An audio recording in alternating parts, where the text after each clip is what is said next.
உண்மையாகவே எந்த மேடைக்கு போனாலும் ப்ரிப்பேர் பண்ணி போகிறதில்ல.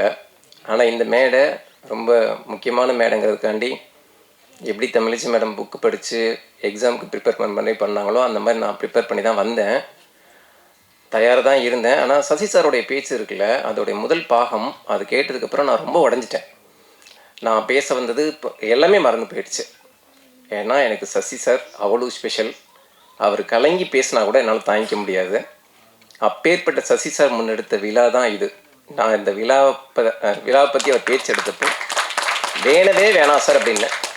சார் நிச்சயமாக எனக்கு வேணாம். அதே மாதிரி யுவராஜ் வந்து இல்லை இந்த புத்தக விழா நடத்தியாகணும், முக்கியமான சங்காரத்தை நம்ம கொஞ்சம் முன் வச்சு பேசணும் அப்படின்னு சொன்னப்போ கூட வேணாங்க, இந்த மாதிரி புத்தக வெளியீடு அப்படிங்கிற மாதிரி சொல்லி ஒரு பிரம்மாண்ட கூட்டத்தை கூட்டினாலே அது பணக்கார எழுத்தாளர்கள் பண்ணுறதுக்கு மாதிரி இருக்கும், எனக்கு அது ரொம்ப ஓப்பாக இருக்கும், அது வேணாம் அப்படின்னு சொன்னேன். முக்கியமாக இந்த நிகழ்வை நான் ஒத்துக்கிறதுக்கு ஒரு காரணம் என்னென்னா, ஆரம்பம் முன்னோட்டம்லாம் இல்லாமல் நான் பாட்டு பேசுகிறேன், தப்பாக எடுத்துக்காதீங்க. ஏன்னா சசி சாருடைய பேச்சு நான் அவ்வளோ படபடப்பாக்கிடுச்சு. இந்த சங்காரம் ரிலீஸ் ஆகிற சமயத்தில் கலைச்செல்வன், ஜூனியருடன் ஆசிரியர் கலைச்செல்வன் என்னுடைய அண்ணன், அவர் வந்து 5.5 வருஷம் ஜூனியரில் ஒர்க் பண்ணிவிட்டு இப்போது விகடனை விட்டு வெளியில் கிளம்புறாரு, வேறு பணிகளுக்காண்டி கிளம்புறாரு. அந்த விஷயத்தை கேள்விப்பட்டப்போ நானே திரும்ப சசாட்டையும் யுவராஜ்ட்டையும் பேசினேன். சங்காரத்துக்கான விழாவை நம்ம எடுப்போம், அது சரவணனுக்கான விழாவாக இல்லாமல் கலைச்செல்வனுக்கான விழாவை நடத்துவோம். கலைச்செல்வன் அண்ணன் எல்லாத்துக்கும் பின்னால் இருப்பாப்களே தவிர அவர் எந்த மேடையிலையும் நின்னது கிடையாது, தன்னை முன்னிறுத்தினது கிடையாது, அவர் யாரையும் சந்தித்தது கிடையாது. ஜூனியருடன் ஆசிரியர் எந்த பிரபலத்தையும் நேரில் போய் பார்த்தது கிடையாது, அவங்க பார்க்க வந்தாலும் தவிர்க்கிற ஆள். அப்போது அவருடைய விடை பெறல் அப்படிங்கிறது ரொம்ப கௌரவமாக நடக்கட்டும், அதுக்காண்டி இந்த விழாவை நம்ம முன்னெடுப்போம். எழுதுனது வேணால் நானாக இருக்கலாம், ஆனால் அந்த விழாவோட நாயகன் கலைச்செல்வனாக இருக்கட்டும் அப்படின்னு. ஆனால் அப்படியே விழா வந்து சங்கார விழாவே மாறிடுச்சு. ரொம்ப நாளுக்கு அப்புறம் கலைச்செல்வன் அண்ணன் இந்த மேடையில் பேசுனது எனக்கு அதுவே பெருவெற்றி, சங்காரத்துக்கு கிடைச்ச பெருவெற்றி. உண்மையாகவே நான் இங்கே மேடையில் இருக்கிறவங்களும் சரி, முன்னால் இருக்கிறவங்களையும் சரி, ஒரு புத்தக விழாவை மாதிரியோ சினிமா விழா மாதிரிலாம் தெரியவே இல்லை. என் ஊர் உரமுறையை பார்க்குற மாதிரி, என் சொந்த பந்தத்தை பார்க்குற மாதிரி, என் பங்காளிகளை பார்க்குற மாதிரி, கிடா வெட்டி காது குத்துனா எவ்வளோ சந்தோஷமாக இருக்குமோ அந்த மாதிரியான நிகழ்வாக தான் பார்க்க முடியுது. கடைசியாக வந்த கவிதாக்கா உட்பட எல்லாம் என் ஊருக்காரங்க, சொந்தக்காரங்களாக இருக்கிறாங்க. என் தயாரிப்பாளர் பெப்சி சிவாசர் வந்திருக்கார், ஃபேமிலியோடு வந்திருக்கிறாரு. இது எல்லாமே பார்த்தீங்கன்னா ஒரு குடும்ப விழா. சார் சொன்ன மாதிரி குடும்ப விழா. குடும்பம் அப்படின்னாலே நக்கீரன் கோபாலனை வந்தாலே இது குடும்ப விழா தான். அவர் எப்படி நக்கீரனை ஒரு குடும்பமாக வச்சுருக்கிறாரோ, நடுநாயகனாக அவர் வந்து உட்காந்துட்டா அந்த விழா வந்து குடும்ப விழாவாக மாறிடும். அந்த மாதிரி நேற்று வந்து நானும் பரமனனும் புக் ஃபேரில் பார்த்தோம் அண்ணனை. அவர் பரபரன்னு வேலைன்னு அலைகிறாரு. வேலைன்னு அலைஞ்சா கூட அவரை நுப்பாட்டி எல்லாரும் மறித்து செல்ஃபி எடுக்கிறாங்க. நான் பார்க்குறேன், ஏன்னா சினிமா நட்சத்திரங்கள்லாம் ஓகே, எல்லாம் வளைச்சு எடுப்பாங்க, ஒரு பத்திரிகையாளருக்கு இவ்வளோ வரவேற்பு, அதுவும் குறிப்பாக பெண்கள் அப்படியே நில்லுங்கன்னு சொல்லி செல்ஃபி எடுத்துகிட்டே இருக்கிறாங்க. ஒரு மேலே போகிறப்ப என்னை இடிச்சுட்டு போயிட்டு எடுத்துகிட்டு, எப்பா சும்மா தான் நினைக்கிறேன், அந்த ஃபோட்டோ எடுவேன் அப்படின்னு ஃபோனை கையில் கொடுக்குது. ஆனால் நீங்கள் எங்கே போனாலும் கூட ஒரு ஃபோட்டோகிராஃபர் அழைச்சிட்டு போவீங்க, அது செய்திக்காண்டி. இனிமேல் போகிற இடமெல்லாம் ஃபோட்டோகிராஃபர் அழைச்சிட்டு போங்க, அது செல்ஃபிக்காண்டி. நியாயமாக விகடனை விட்டு வெளியில் வந்தப்போ இவர் அடுத்து நக்கீரனுக்கு போகிறாரு, அடுத்து குமுதம் ரிப்போர்ட்டருக்கு போகிறாரு, அப்போ தமிழக அரசியல் பத்திரிக்கை வந்துச்சு, அதுக்கு போகிறாரு அப்படின்னு சும்மா ஒரு பேச்சு வழியாக இருந்துச்சு. அப்போ நான் வந்து நிறுவனத்திலேருந்து வெளியேறின கடைசி நாள் நான் சொன்ன வார்த்தை, நான் விகடனை விட்டு வெளியேறுகிறேன் என்றால் பத்திரிகை துறையை விட்டு வெளியேறுகிறேன் என்ற அர்த்தம் அப்படின்னேன். அதுக்கு மேலே நான் வேறு எந்த பத்திரிகையிலையும் பணியாற்ற மாட்டேன். ஏன்னா அந்த உடம்பை ரெண்டாக பிரிச்சிங்கன்னா ஒரு பாதையை கொண்டு போய்ட்டு விகடன் ஆஃபீஸ் வாசலில் தான் போடணும். எல்லாத்துக்கும் எனக்கு விகடன் தான் உரம். இன்றைக்கும் எனக்கு பாஸ் அப்படின்னா சீனிவாசன் சார் தான், பாலசுப்ரமணியம் சார் தான். அன்னைக்கு அவ்வளோ பெரிய உத்வேகத்தோட பரவாயில்ல, நமக்கு சோறு போட்டு ஒரு நிறுவனத்தை, நம்மளை முதல் தலைமுறையாக நம்மளை மேலேற்றின நிறுவனத்துக்கு நம்ம இவ்வளோ நேர்மையாக உண்மையாக இருந்திருக்கமேன்னு ரொம்ப நாள், அதாவது நெருக்கடிகளில் இருந்தப்போ கூட நான் நெகிழ்ந்திருக்கேன். ஆனால் நக்கீரன் கோபாலன் என்னைக்கு பார்த்தனோ, என்னைக்கு பழக ஆரம்பிச்சனோ, அன்னைக்கு அவசரப்பட்டு ஒரு வாக்குறுதி கொடுத்துட்டோமோ உண்மையாகவே நினச்சேன். ஏன்னா பார்த்த உடனே பச்சக்குன்னு ஒட்டிக்கிற மனுஷனாக இருக்காரு. எதுக்கு இந்த ஆள்கிட்ட நம்ம இவ்வளோ இடைவெளியை ஃபாலோ பண்ணுங்கிறது அதிர்ச்சி ஆயிடுச்சு. அந்த திருவிழாவில் மட்டும் நான் பார்த்துருக்கல அப்படின்னு நான் என்ன நினச்சேன்னா, அந்த ஒரு 10 வருஷத்துக்கு முன்னாடி அண்ணன்ட்ட பழகியிருந்தால் நான் எவ்வளோ ஒரு ஆத்மார்த்தமான ஆளாக இருந்திருப்பேன், நக்கீரனில் பணியாற்றிருக்கலாம் அப்படிங்கிற அளவுக்கு தோணுச்சு. சொல்லப்போனால் நான் கடைசி வரைக்கும் அந்த புக் ஃபேர் போனது தவிர அண்ணனை நீங்கள் வாங்கன்னு கூட நான் சொல்லலை. ஆனால் நான் நேரில் போய் அழைச்சது அண்ணனை மட்டும்தான். இருக்கிற விஐபிகள் யாருலையுமே நான் எல்லாருமே ஃபோனில் தான் கூப்பிட்டேன். நேரம் ஒதுக்கி ரொம்ப ரொம்ப பல பரபரப்பான வேலைகளுக்கு மத்தியில் நேரம் ஒதுக்கி வந்த நக்கீரன் கோபாலனுக்கு ரொம்ப நன்றி. குறிப்பாக விழா நாயகன் சொன்ன கலைச்செல்வனுக்கு ரொம்ப நன்றி. புத்தகத்தை இப்படி புரட்டி போட்டு பேசின வெயிலுக்கு ரொம்ப ரொம்ப நன்றி. வெயிலுக்கு வந்து நன்றின்னு மட்டும் நான் சொல்லிட்டு போக முடியாது. ஏன்னா அந்த புத்தகம் எப்படி எழுத ஆரம்பிச்சது எல்லாமே தெரியும். ஒரு சிறுகதை கூட எழுதாதவனை தொடர்கதை எழுத வைக்கிறீங்களே நியாயமா அப்படின்னு கூட நான் கேட்டேன். 2 பேரும் கலைச்செல்வன் வெயிலும் சொல்லிட்டு எழுதி அனுப்பு அப்படின்னு சொல்லிட்டு போயிட்டே இருந்துட்டாங்க. இப்பேற்பட்ட ஒரு நிர்பந்தத்தின் பேரில் தான் அந்த தொடர் ஆரம்பிச்சிச்சு. நியாயமாக பார்த்தா கலைச்செல்வன் என்னை கேட்க கூட இல்லை, சொல்லிட்டு போனார். இவன் எப்படி எழுதுவான், எழுத மாட்டான், இவன் நல்லா எழுதுவானா எழுத மாட்டான்னு எதுவுமே தெரியாமல் அடுத்த ஜூனியருடன் பெரட்டினா இரா சரவணன் எழுதும் சங்காரம் அடுத்த இதழில் அப்படின்னு போட்டார். அது வரைக்கும் நான் எழுதவே இல்லை அந்தளவுக்குன்னு வச்சுக்கோங்களேன். அவ்வளவு நம்பிக்கையான மனிதர் அவர். அதாவது இந்த 5 வருஷத்தில் கலைச்செல்வன் பண்ணது மிகப்பெரிய சாதனை. ஒரு தமிழக அரசியலை புரட்டி போகிற விஷயங்களை அவர் செஞ்சார் அப்படின்னு நிறைய பேர் இந்த ஒரு வாரமாக பேசுகிறாங்க. ஆனால் எனக்கு தெரிஞ்சு அது எல்லாமே ஒரு ட்ரைலர் தான். இந்த 5 வருஷத்தில் அவர் பண்ண பணிகள்லாம் ஒரு ட்ரைலர் தான். இனிமே இதை விட்டு வெளியில் வந்து அவர் ஆட போகிற ஆட்டம் தான் திரைப்படத்துக்கு சமமான விஷயம். அவர் யாருக்கு அட்வைஸ்ன்னு எனக்கு தெரியாது, ஆனால் அவருடைய அட்வைஸ் என்னவா இருக்கும்னு எனக்கு தெரியும். அவருடைய அட்வைஸ் வந்து மக்களுக்கானதாக இருக்கும், இந்த மண்ணுக்கானதாக இருக்கும். அதில் அசைக்க முடியாத நம்பிக்கை இருக்குது. இந்த விழாவுக்கு விகடனில், அதாவது திங்கட்கிழமை சொன்னாலே பரபரப்பாக இருப்பாங்க, நேரமே ஒதுக்கவே முடியாது. அப்பேற்பட்ட பரபரப்பான சூழலில் நேரம் ஒதுக்கி ஆனந்த விகடன் ஜூனியர் விகடன் 2ஐயும் பார்க்கக்கூடிய இடத்துல இருக்கிற முருகன் சார் நேரம் ஒதுக்கி வந்ததுக்கு ரொம்ப ரொம்ப நன்றி. முருகன் சார், நீங்கள் வெளியில் முருகன் சாராக இருந்தாலும் எனக்கு என்றைக்குமே நீங்கள் எஸ் உமாபதி சார் தான். பத்திரிகை துறைக்கு வர்றதுக்கு முன்னால் படிக்கிற காலத்துலேருந்து ஜூனியர் பெரட்னா எஸ் உமாபதின்னு பக்கத்து இருக்கும். எல்லா வித கட்டுரையிலும் எழுதுவார். அறிவியல் கட்டுரையில் தொடங்கி புலனாய்வு கட்டுரைகள் வரைக்கும். யார் இந்த எஸ் உமாபதி அப்படின்னு நான் பார்க்க துடிச்ச ஒரு மனிதனோட இவ்வளவு நெருக்கமாக நான் பழகுவேன்னு நினச்சே பார்க்கல. எதையுமே தலைக்கு ஏற்றிக்காத தன்மையோடு இருந்தோம்னா எல்லா வித தலைமைகளும் உங்களுக்கு வரும் அப்படிங்கிறதுக்கு முருகன் சார் செம்ம உதாரணம். குறிப்பாக நான் இன்னொருத்தரையும் மேடையத்துன்னு சொல்லியிருந்தேன். மல்லிகை மகள் ஆசிரியர் மாக்கா சிவஞானம் சாரை நீங்கள் வர தாமதமாயிடுச்சு சார், நாங்கள் சேர்லாம் போட்டு இது பண்ணியிருந்தோம். ஆமாம், என்னென்னா நான் எழுத்து சம்மந்தமாக என்ன பேசினாலுமே அது என்னுடைய இணைப்பாளருக்கு தான் சேரும். ஏன்னா எது செய்தி எது தவிர்க்கப்பட வேண்டிய செய்தி அப்படிங்கிற தெளிவை எனக்கு ஏற்படுத்தின மனிதர் மல்லிகை மகள் ஆசிரியர் சிவஞானம் சார் தான். ரொம்ப ரொம்ப நன்றிங்க சார், ரொம்ப நன்றிங்க சார். பேச்சு கண்ணாப்பினான்னு போகுது, டைம் இல்லைங்கிறதுனால தப்பாக எடுத்துக்காதீங்க.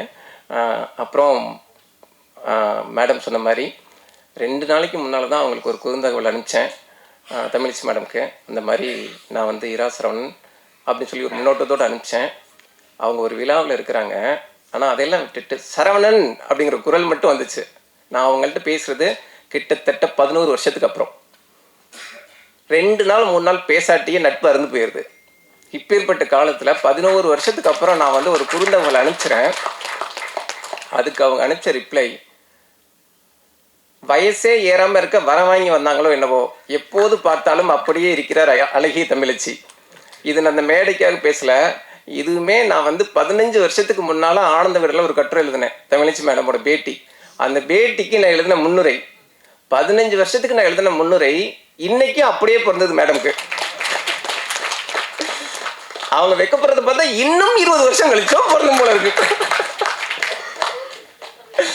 ரொம்ப ரொம்ப நன்றி மேடம். நான் வந்து கோரிக்கையை வச்சேன், தயவு பண்ணி இந்த புத்தகத்தை படிக்காதீங்கன்னு சொன்னேன் உங்கள்கிட்ட.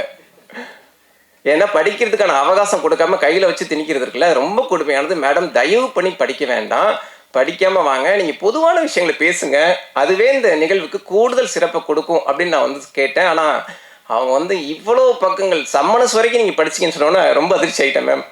ரொம்ப ரொம்ப நன்றி. இந்த விழாவை நடத்துறதுக்கு உந்துதலாக இதை தொடங்கி வச்சது சசிகுமார் சார் தான்.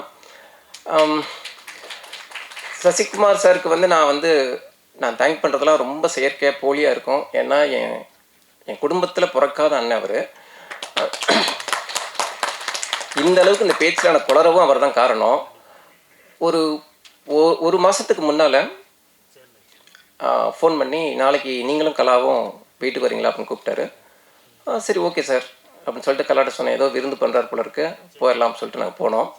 காலைல 7 மணிக்கெலாம் வந்துடுங்க அப்படின்னாரு. வீட்டுக்கு போனால் சார் வீட்டுக்கு போனால் அங்கே அகிலன் சார் நிற்கிறாரு. சசி சார் மனைவி நிற்கிறாங்க, 2 பேர் தான், வேறு யாருமே இல்லை. அது அந்த குடும்பத்தின் மிக மிக மிக முக்கியமான ஒரு நிகழ்வு.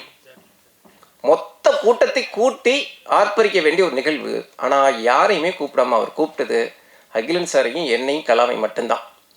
இப்போ என்ன சார் வேறு யாரையும் கூப்பிடல அப்படின்னா, இல்லைங்க, என்னுடைய வெற்றியை பார்க்கணும்னா நீங்கள் தான் பார்க்கணும், உங்கள் குடும்பம் தான் பார்க்கணும்.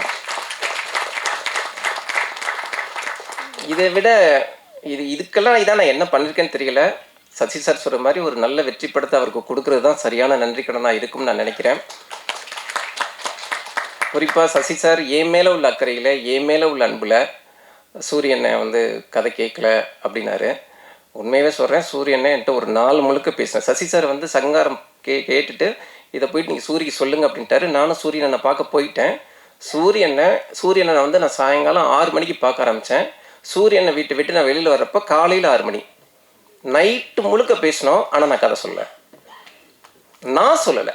அவர் கேட்கலன்னு சொல்கிறது தப்பு, நான் சொல்லலை. ஏன்னா அவர் எனக்கு படம், ஏன் சூரிய உங்களுக்கு படம் கொடுக்க மாட்டேங்கிறார் நிறைய பேர் கேட்பாங்க. சசி இந்த மாதிரி அவங்களாம் ரொம்ப உரிமையாக கேட்பாங்க, ஏன் சூரிய உங்களுக்கு படம் கொடுக்க மாட்டேன்னு. படம் கொடுக்கறது கிடையாது. அவர் ஒரு 7 வருஷத்துக்கு முன்னால் எனக்கு சொந்த வீட்டையே கொடுத்தவர். வீடு வாடகைக்கு கஷ்டப்படுறப்போ நான் லக்ஷ்மண் சுருதி பக்கத்தில் இருந்து வீட்டிலேருந்து நான் வெளியில் ஏற வேண்டிய சூழல், குழந்தைங்களை வச்சுக்கிட்டு வீடு பார்த்துட்டு இருக்கேங்கிற தகவல் தெரிஞ்சு KK நகரில் அவர் குடியிருந்த வீட்டை உடனே தன்னுடைய ஃபேமிலி ஷிஃப்ட் பண்ணிவிட்டு அந்த வீட்டை சாவியை கொண்டாந்து என் கையில் கொடுத்தவர். வாங்கவே மாட்டேனே அப்படின்னு. அதுக்கு அவர் பண்ண காரியம் தான் பெருங்காரியம். நான் வாங்கவே மாட்டேன், நீங்கள் இங்கே இருக்கணும் அப்படின்னு சொன்னப்போ, நீங்கள் குடியேறலன்னா அந்த வீட்டோட 2 கதவும் திறந்து அப்படியே அக்கடான்னு கிடக்கும், யார் எங்கே வேணாலும் போகிற மாதிரி ஆகி போயிடும், பார்த்துக்கங்க அப்படின்னு சொல்லிட்டு வீட்டை திறந்து போட்டு சாவியை என்கிட்ட கொடுத்து அனுப்பிச்சிட்டு போயிட்டார். அதனால் வீட்டையே கொடுத்தவர் அவர் எனக்கு. அதனால் படம் கொடுக்குறதெல்லாம் பற்றி எனக்கு கவலைப்படுற எண்ணத்துலேயும் கிடையாது. சொல்லப்போனால் படம்னா கூட அது அதிகபட்சம் ஒரு வருஷம் ட்ராவல் பண்ணுவோமாண்ணே ஒரு படத்தில். அதிகபட்சம் 1 வருஷம் தான் அந்த படத்தில் ட்ராவல் பண்ண முடியும். ஆனால் அவர் காட்டுற பாசம், இப்போது ஒரு 10 நாளைக்கு முன்னால் என் பையனுடைய பிறந்தநாள், நைட்டு 12 மணிக்கு தேடி என் பிள்ளையை எழுப்பி அவனுடைய பிறந்தநாளை கொண்டாடி இப்படி போகிற இந்த பாசம் இருக்குல்ல, இது காலத்துக்குமானது, ஒரு படத்துக்கானது கிடையாது, காலத்துக்குமானது. இப்பேற்பட்ட அன்பை கொடுக்குற சூரியனனுக்கு நான் ரொம்ப ரொம்ப கடமைப்பட்டிருக்கேன்னா. நீங்கள் இந்த நிகழ்வுக்கு இவ்வளோ நெருக்கடியில் வந்ததுக்கு ரொம்ப ரொம்ப நன்றி. எனக்கு 2026 என்ன பண்ண போகுதுன்னு எனக்கு தெரியாது. ஆனால் 2025 எனக்கு என்ன பண்ணுச்சுன்னு தெரியும். 2025 எனக்கு மிக கடுமையான போராட்டங்களையும் சங்கடங்களையும் ரொம்ப கொடுத்துச்சு.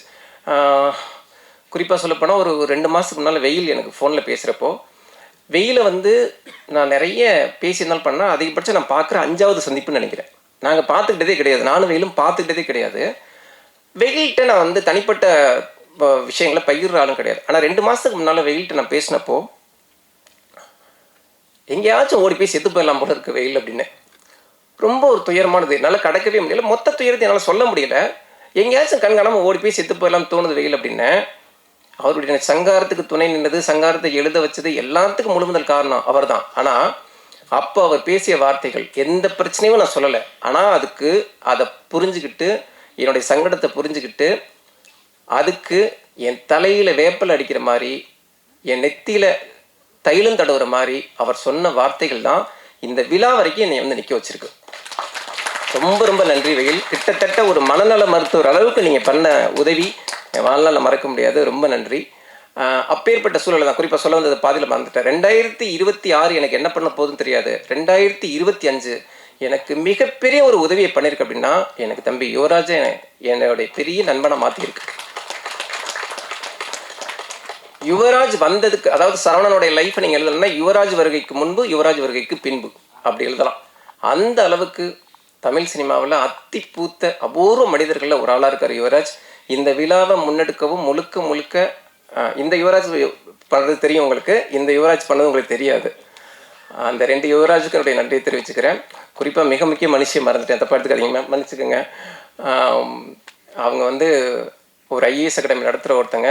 அவங்க அதாவது எங்கள் பக்கத்து ஊராக இருந்தால் கூட எனக்கு அவங்களுடைய விஷயங்களை பெருசாக தெரியாது. ஆனால் யுவராஜ் சில விஷயங்கள் சொன்னதுக்கப்புறம் தான் ஒரு IAS நோக்கி வர்ற பிள்ளைங்க படிக்க சிரமப்படுறப்போ அவங்களுக்கான படிப்பை மட்டும் இல்லை, அவங்களுக்கான சாப்பாடு தொடங்கி தங்குற இடம் வரைக்கும் அவங்க கொடுக்குற விஷயங்கள்லாம் எனக்கு யுவராஜ் சொல்லி தான் தெரியும். எப்போவுமே நமக்கு வர்ற பிரச்சனை மற்றவங்களுக்கு வந்தால் ஓகே அப்படின்னு நினைக்கிற மனநிலையில் இருக்கிறப்போ, நான் ஐஏஎஸ் படிக்கிறப்போ நான் எவ்வளோ கஷ்டப்பட்டனோ அந்த கஷ்டத்தை மற்றவங்க யாரும் அனுபவிச்சிடக்கூடாது அப்படிங்கிற எண்ணத்தோட ஒரு மிகச்சிறந்த ஐஏஎஸ் அகாடமி நடத்திட்டு இருக்கிறாங்க. அவங்க இங்கே நேரில் வந்து குறிப்பாக சங்காரத்தை இந்த குறிப்பிட்ட 2 நாட்களுக்குள்ளே படித்து இவ்வளோ ஆத்மார்த்தமான கருத்துக்களை சொல்லுவாங்கன்னு நான் கொஞ்சம் கூட நினச்சி பார்க்கல. ரொம்ப ரொம்ப நன்றி மேடம், உங்களுடைய கருத்து மிக வலிமையானது, நன்றி. குறிப்பாக பாருங்கள், அதாவது எனக்கு உயிருக்குயிராக பழகுற சசி சார் எனக்கு ஒரு பிரச்சனை உருவாக்கிட்டு போகிறாரு. நான் கொஞ்ச நாள் தான் பழகின நக்கீரன் கோபாலன்னு என்னை காப்பாற்றிட்டு போகிறாரு. நான் எதை சொல்ல வரேன்னு தெரியும் உங்களுக்கு. சமர்ப்பணம் மறிக்குழுந்து அப்படின்னு போட்டிருந்தேன். நான் வந்து எல்லாருக்குமே இது ஈஸியாக புரியுமே அப்படின்னு சொல்லி தான் சமர்ப்பணம் என் மறிக்குழுந்து அப்படின்னு எழுதியிருந்தேன். ஆமாம் ஆமாம் சார், எனக்கு புரியலை. பார்த்தா புக் ஃபேரில் புக் வாங்குகிற சரி, விகடனில் வேலை பார்க்குறவங்க சரி, அந்த டக்குன்னு எடுத்து 2ஆம் பக்கத்து படிச்சுட்டு என் மறிக்குழுந்து சார் யார் சார் அந்த மறிக்குழுந்து அப்படின்னாங்க. சரி ஏதோ சும்மா கிண்டல் கண்டு கேட்குறாங்க அப்படின்னு பார்த்தா நேற்று புக் ஃபேர்லேருந்து ஒருத்தர் பேசுகிறாரு. சார் புக்கு பார்த்துட்டேன், வாங்கிட்டேன், அந்த என் மறிக்குழுந்துக்கு சமர்ப்பணம் போட்டிருக்கீங்களா சார், யார் சார் இது சார், நான் சீக்கிரம் சொல்லுங்கள், நான் அடுத்த ஸ்டாலுக்கு போகணுமா இல்லையா. யோ உண்மையாகவே நக்கீரன் கோபாலன் சொன்ன மாதிரி இந்த கதைக்குள்ளே ஒரு மறிக்குழுந்து வர்றாங்க. அதுதான் இந்த குழப்பத்துக்கு காரணம். மற்றபடி சந்தேகத்துக்கு அப்பாற்பட்ட ஆள் தானே நான். கதைக்குள்ளே ஒரு மறிக்குழுந்து வர்றாங்க. அதனால சூரிக்கு ஒரு மறிக்குழுந்து இருக்கிற மாதிரி சரவணனுக்கு ஒரு மறிக்குழுந்து இருக்கும் போல இருக்கு அப்படின்னு நினச்சி சந்தேகம் வந்துருச்சு. கதையில் எழுதப்பட்ட மறிக்குழுந்து முழுக்க முழுக்க கற்பனையானவள். நான் சமர்ப்பிச்சிருக்க மறிக்குழுந்து எனக்கு உண்மையானவள், நிஜமானவள், உயிரா உணர்வா இருக்கிறவள். மறிக்குழுந்து மட்டும் இல்லை, என் மல்லிகைப்பூ, ரோஜா, செண்பகம் எல்லாமே என் மனைவி கலாதான்.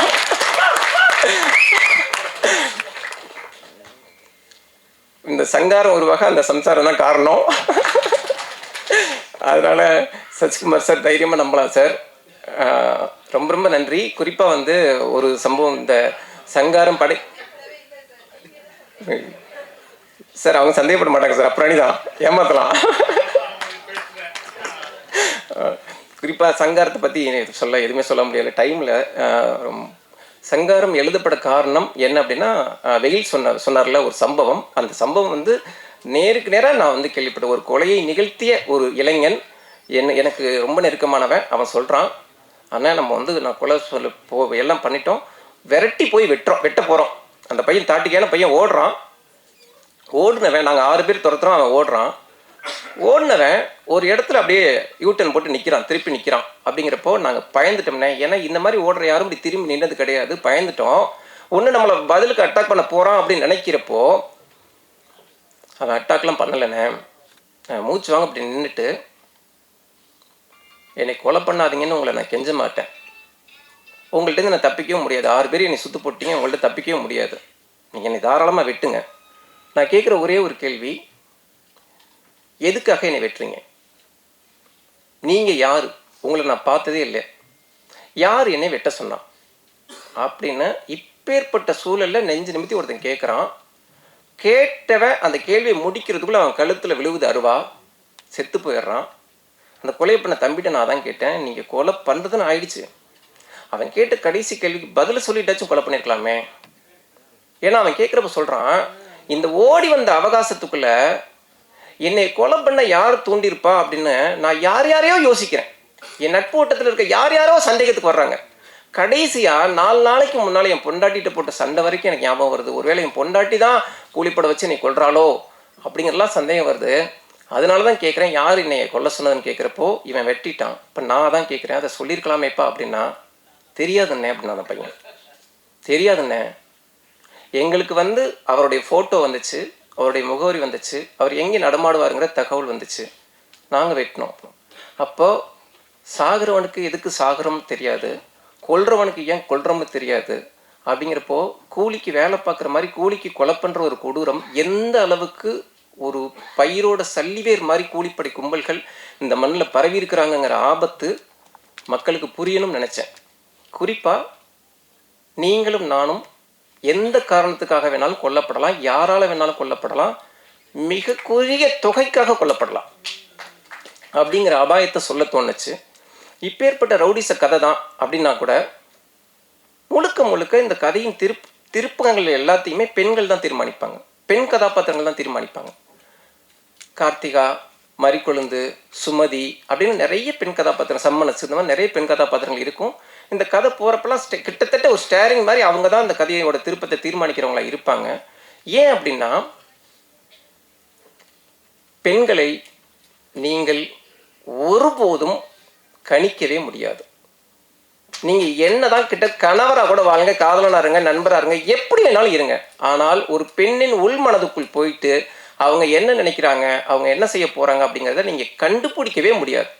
ஒரு பெண் சிரிக்கிறதுக்கு 1000 காரணம் இருக்கும், ஒரு பெண் வெறுக்கிறதுக்கு 1000 காரணம் இருக்கும். நீங்கள் என்ன விதமான உளவியல் பகுப்பாய்வோட நீங்கள் போனால் கூட அந்த பெண்ணுடைய நோக்கத்தை நீங்கள் கண்டறியவே முடியாது. அப்போ நம்ம என்ன பண்ணணும் அப்படின்னா, இந்த கண்டுபிடிக்கிற வேலையெல்லாம் விட்டுட்டு, ஆராய்ச்சி பண்ணுற வேலையை விட்டுட்டு, சந்தேகப்படுற வேலையை விட்டுட்டு,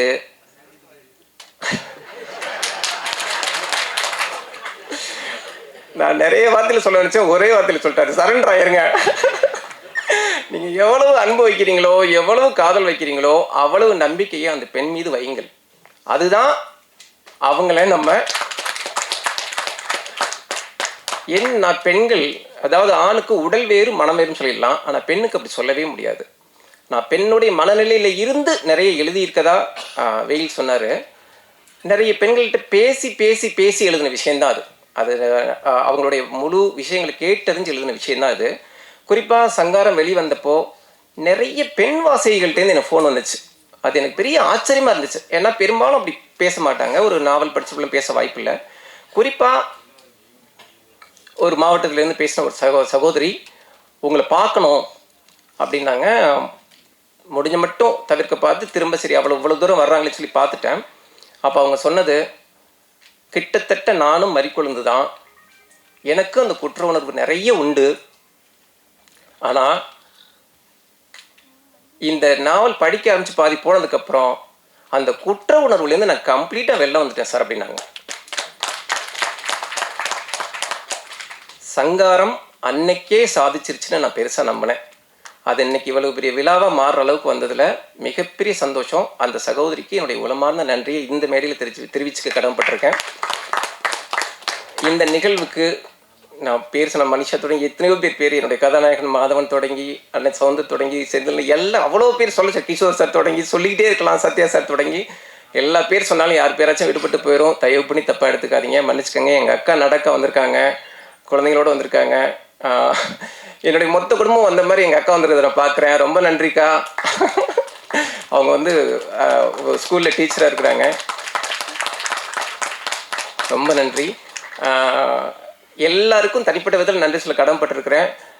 கடந்த 17 வருஷமாக என் உடம்போட வெயிட்டு ஒரே வெயிட் 57 கிலோ தான். நான் எவ்வளவு சாப்பிட்டாலும் என் எடை ஜாஸ்தி ஆகாது. நான் கொலைப்பட்டு கிடந்தாலும் என் வெயிட்டு குறையாது. ஆனால் இன்னைக்கு நான் போயிட்டு என்னை எடை வச்சேன்னா கண்டிப்பாக ஒரு 65 கிலோவுக்கு மேலே இருப்பேன்னு நினைக்கிறேன். அப்பேற்பட்ட அளவுக்கு இவ்வளவு அன்பாக, இவ்வளவு உறுதுணையாக என்னை தலைமையில தூக்கி வச்சு கொண்டாடுற மாதிரி இவ்வளோ நேரத்தை ஒதுக்கி வந்தவங்க எல்லாருக்கும் ரொம்ப ரொம்ப நன்றி சொல்ல கடமைப்பட்டிருக்கேன். ரொம்ப நன்றி.